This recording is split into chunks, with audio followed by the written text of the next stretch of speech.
Hey Kelberto, welcome to Replay Analysis. In this video we're going to be talking about your decision making.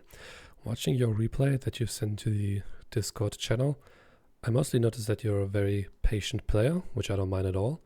You make some very smart decisions, especially on defense. However, there are some situations where I actually need you to pace the game up a little bit more, where I need you to challenge a bit more. And then, however, there are situations on offense where you challenge a lot, where I would want you to calm down a bit and fake a bit more. And we're going to be watching those detailed scenarios right now, so let's get into the game. Okay, here we are. You guys are on offense, but you just got demoed and your opponent, your teammate cannot really do anything with it.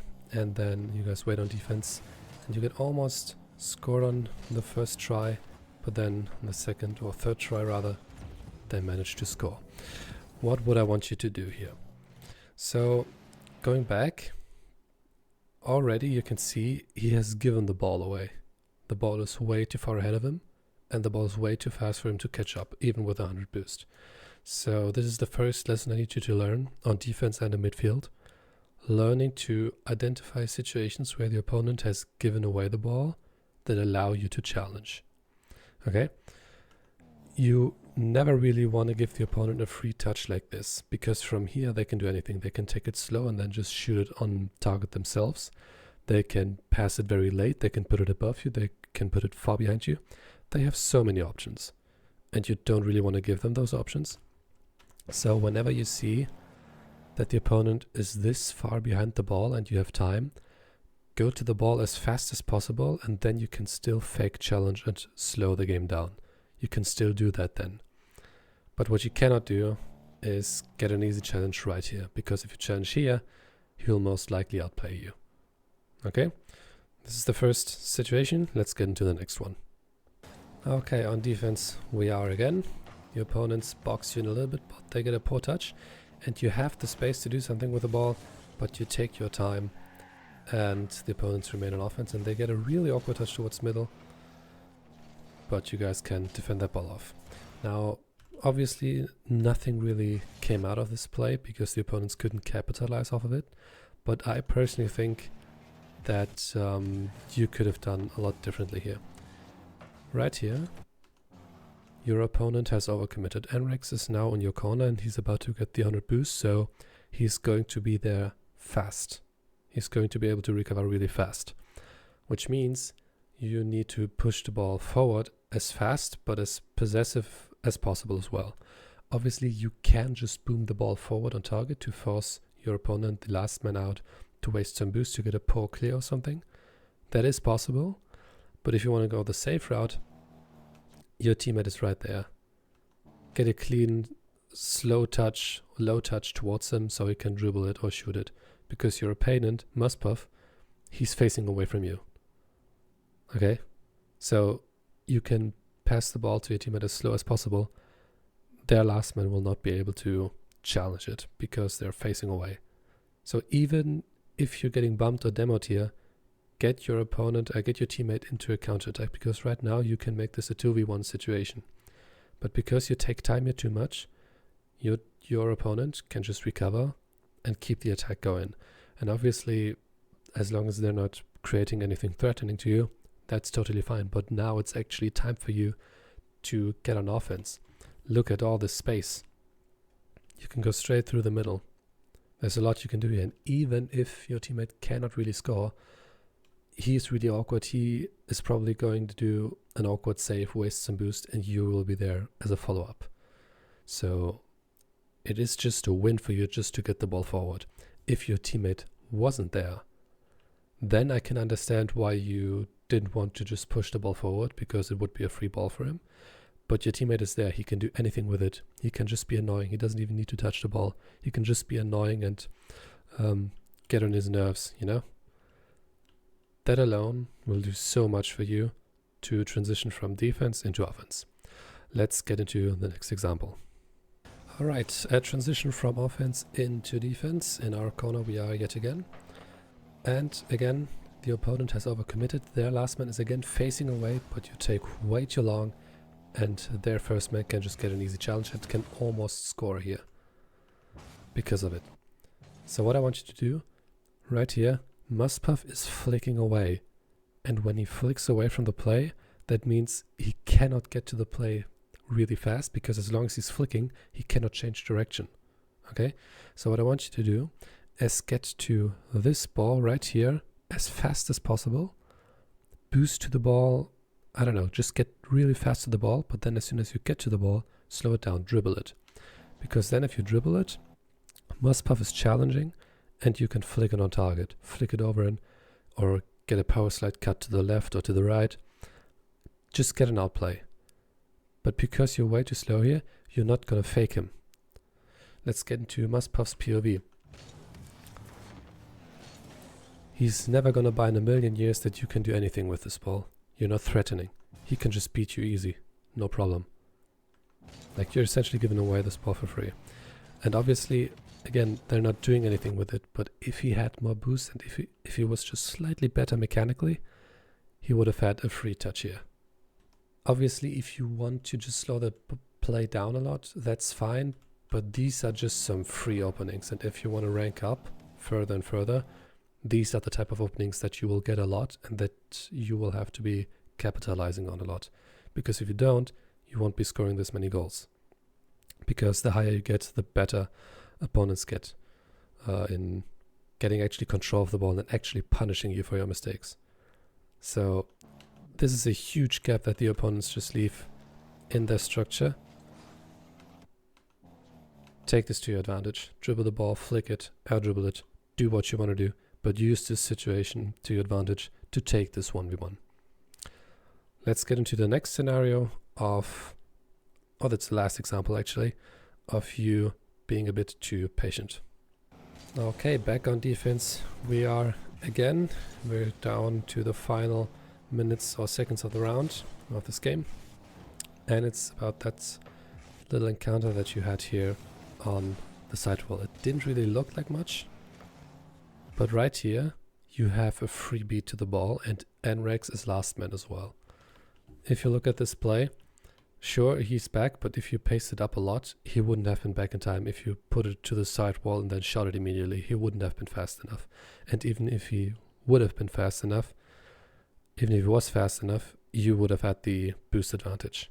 So you could have still done a lot of damage to their defense, maybe even scoring.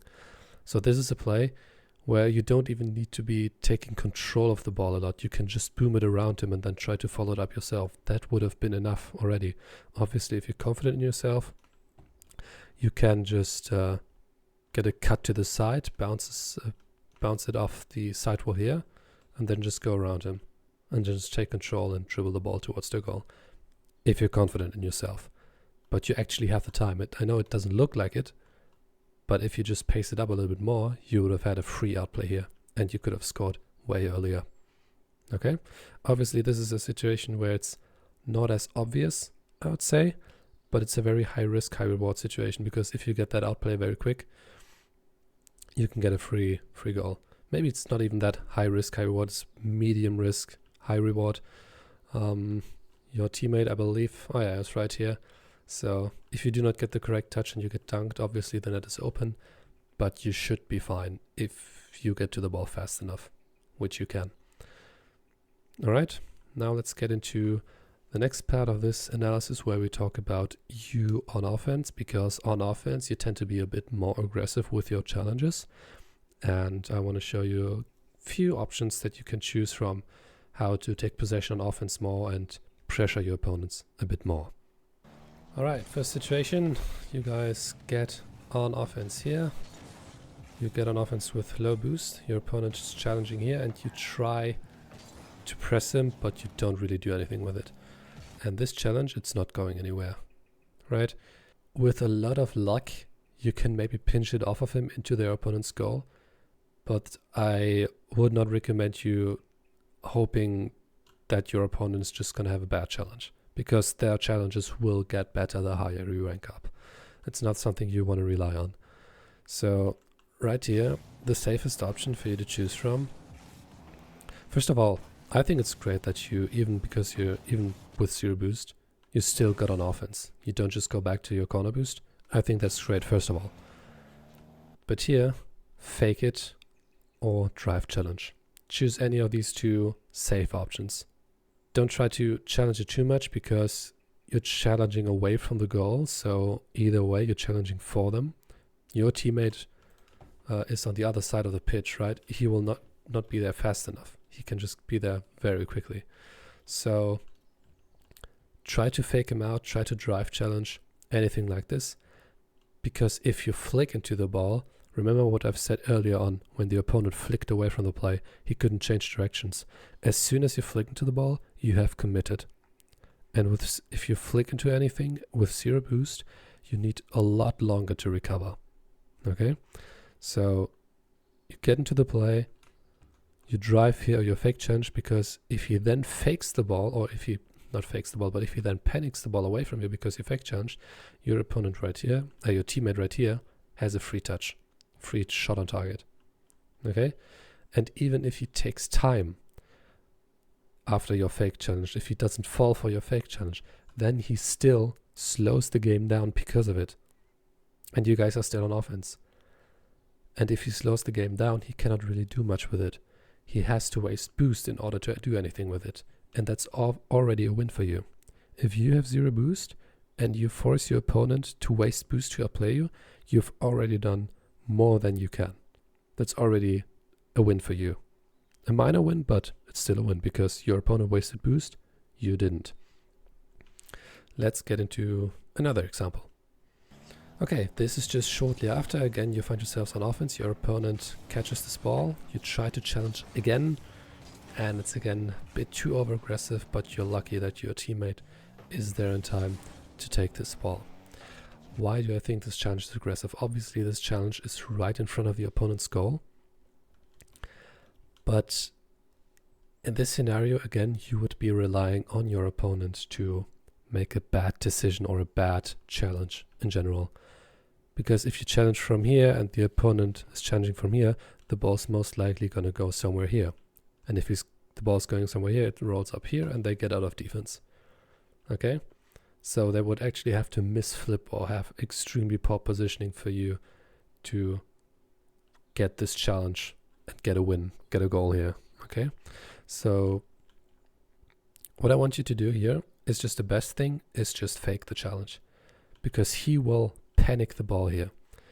Your opponent, almost all of the time, is going to expect his opponent, in that case you, to just challenge him. Almost all of the time. Especially if he's low boost. Obviously you don't know that he has low boost in that game. We know that because of the replay. But fake this challenge and grab this boost. This boost is priority. If he actually falls for your fake. If he doesn't fall for your fake and he takes control and moves upfield, obviously don't go for this boost because then you're too far away and you'll leave your teammate in a 1v1, okay? If he falls for your fake and he pushes it into this direction, take this boost and then you have a free solo play with full boost and your opponent has 0 boost. That would have been an easy way for you to keep pressure on offense but still have possession. Because the other option that you choose is just super high risk and medium reward. Obviously, if it works, it's high reward because you actually get a goal. But the chances are so slim that you actually get anything out of it. 9 out of 10 times I would recommend you to never challenge this, but get a fake challenge. Finishing up this little analysis, I still want to show you 2 examples of, especially on defense, where you slowed the game down and it was actually really, really good. Because I don't want you to get just away from your playstyle of taking possession, because overall that's something really good, I think.